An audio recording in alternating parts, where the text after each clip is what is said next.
It's now costing upwards of $90,000 in schooling fees just to send your child from prep through to year 12 here in Australia. So let's talk about your two best options in terms of budgeting for this expense.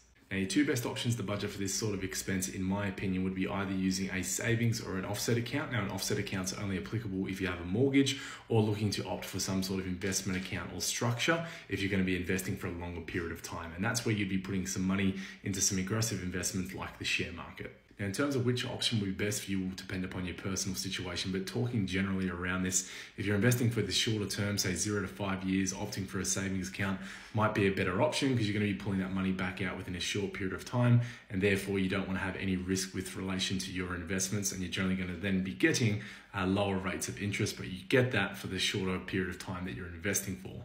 Whereas if you're investing for a longer period of time, or you can invest for a longer period of time, so 8 to 10 years and beyond, that's where you might look to opt for something like an investment account or some sort of investment structure with some exposure to the share market, property and the alike, where you can get higher rates of return, but you can also withstand a lot of that volatility year to year because you are investing for the longer term.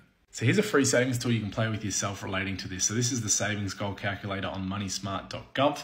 Now let's just say I want to save a figure of assuming $90,000 in total, and I want to save that within 7 years because I've just had a newborn child and I want to have $90,000 ready by the time they start schooling to cover all of those future schooling expenses.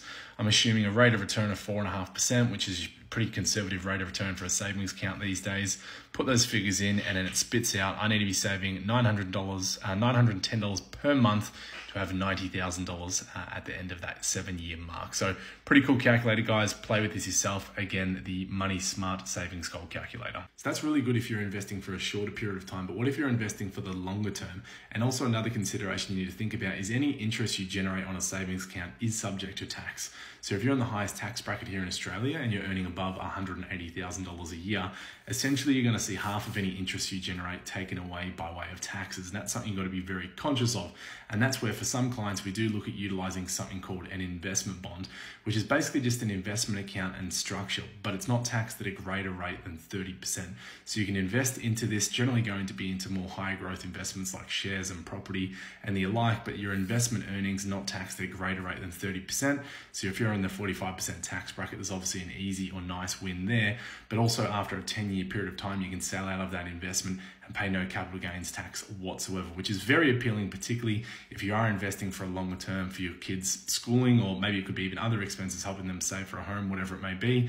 After 10 years, you can actually sell out of that investment and pay no capital gains tax whatsoever. But something like this is generally only going to be worthy of looking at if you're investing for a longer period of time. And I have had a couple of situations where I've worked with clients where they had an older child, a younger child. Maybe we use the savings account for their older child who we can't invest for a long period of time for, whereas the younger child, we've put it into more of an aggressive investment account because we're going to be investing for 10 years and beyond. But like I said, guys, what's right for your situation will depend upon what your situation exactly is and what you're trying to do. So if you want to chat about something like this, guys, feel free to reach out.